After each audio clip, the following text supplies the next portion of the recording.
já percebeu que quando você está passando mal e quanto mais você pensa em diagnósticos ruins, em dor, que você não vai conseguir, parece que tudo piora? E é assim não só para doenças, mas é assim também para quando você está sentindo-se inseguro e está em uma entrevista de emprego. Parece que quanto mais nervoso ou nervosa você fica, com mais medo, as situações ficam mais constrangedoras e vai agravando ao longo dos instantes. É sobre isso que vamos falar. Sejam bem-vindos, eu sou a Aline Rodrigues, estamos aqui na Escola de Liderança Átomo e hoje eu vou falar exatamente sobre isso. Por que quando nós começamos a pensar numa situação e desenvolvemos várias hipóteses dentro da nossa mente, as nossas emoções, elas começam a crescer e gerar mais sensações em torno daqueles pensamentos.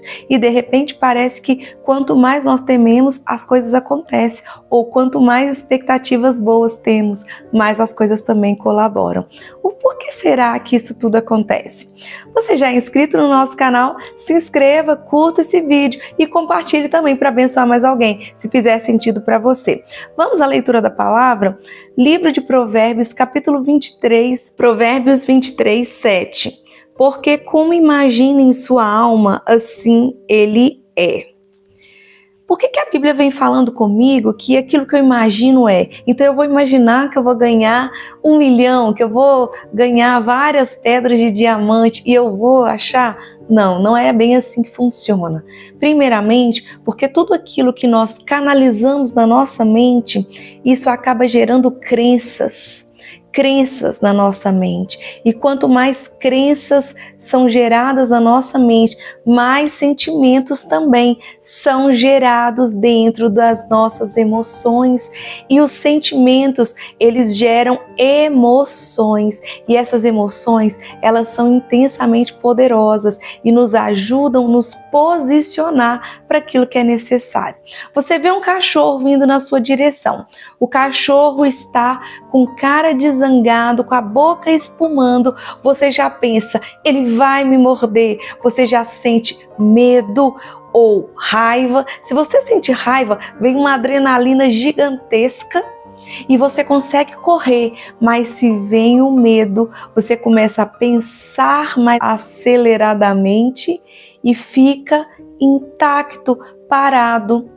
Então, os nossos pensamentos, eles geram sentimentos, mas esses sentimentos geram emoções, eles geram emoções que vão resultar em um posicionamento. Se eu sinto raiva, eu sinto uma sensação de agitação, inquietação, aumenta os níveis de adrenalina e eu disparo em corrida em sentido contrário do cachorro.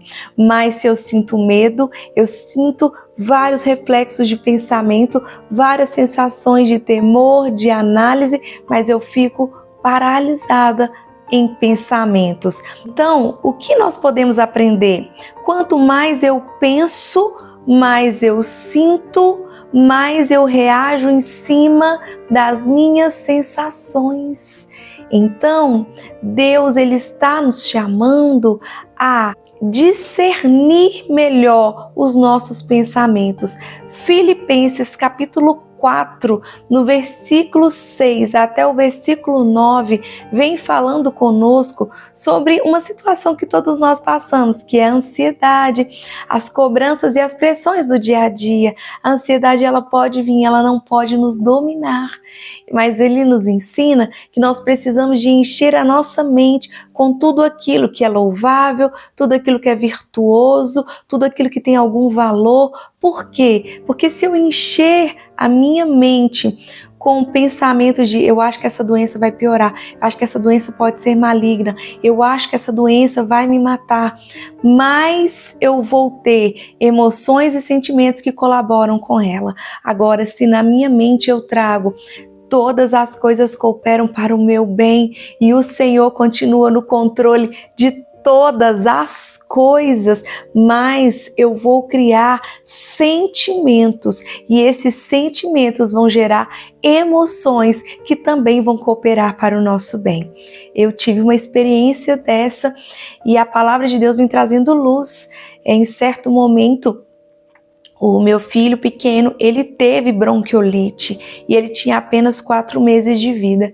E eu comecei a pesquisar, comecei a ter muito medo e parece que ele piorava. Aí eu fui para o hospital e quando chegou lá a médica falou, ele vai ter que internar sem previsão de alta. Enquanto meu filho estava naquela cama, eu estava orando, eu comecei a trazer na minha mente tudo aquilo que a palavra do Senhor me diz.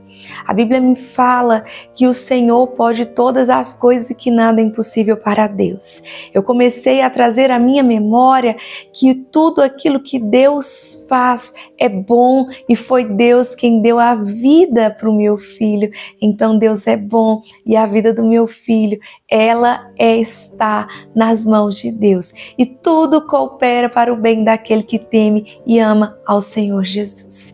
Naquele momento, o meu coração começou a se encher de fé. Eu comecei a ter tanta fé, e eu comecei a me lembrar que Deus já havia me curado de tantas coisas, que tudo aquilo que Deus havia falado ao meu coração, que Ele cumpriu e que Ele continua sendo o mesmo Deus. Naquele instante, o meu coração transbordava de fé e de confiança que se Deus fizesse, Ele é Deus, e se Ele não fizesse, Ele continuava sendo Deus. Automaticamente eu olhei para uma mãezinha que estava ao lado, eu acionei, perguntei o nome dela, perguntei o quadro da filha dela, e aí eu orei por ela, orei pela filha dela e perto do meu filho. Passou 5 minutos, a médica voltou. Quando ela tocou no Miguel e fez toda a análise de novo sobre ele, ela fez vários exames. Ela disse, gente, esse menino melhorou assim assustadoramente. Vocês vão ganhar alta, mãezinha.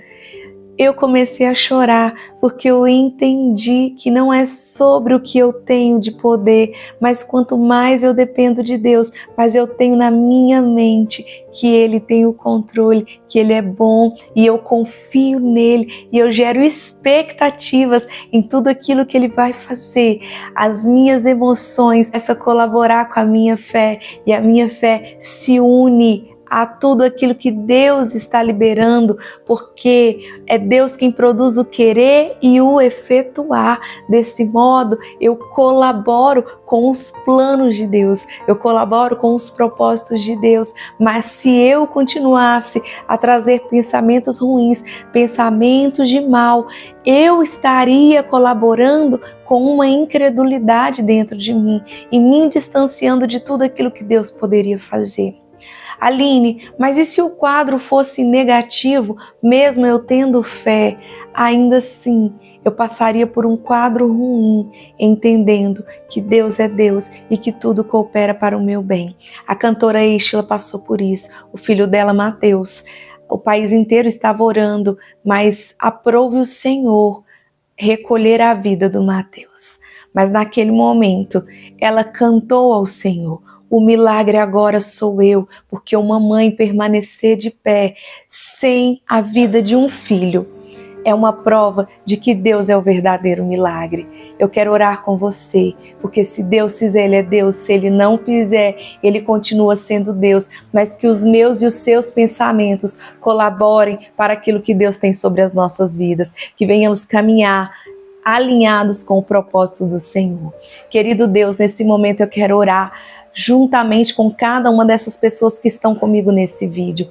Que o Senhor nos auxilie, Pai, nos dê a graça, nos dê sabedoria para trazer na mente tudo aquilo que é honesto, tudo aquilo que é louvável, tudo aquilo que glorifica ao Senhor, que venhamos trazer na nossa mente tudo aquilo que está em Filipenses capítulo 4, versículo 9, nos enchendo de pensamentos agradáveis, pensamentos de fé, pensamentos que nos aproximam do Senhor, remindo o tempo, gerando assim sentimentos, gerando assim emoções que nos façam aproximar do propósito de Deus, removendo a pedra como Marta e trazendo, Pai, trazendo sim fé no coração e deixando o caminho livre para que o homem de Nazaré continue operando milagre nas nossas vidas, nas nossas famílias, em nós, através de nós, Pai, para a glória do teu santo nome, em nome de Jesus, amém, amém.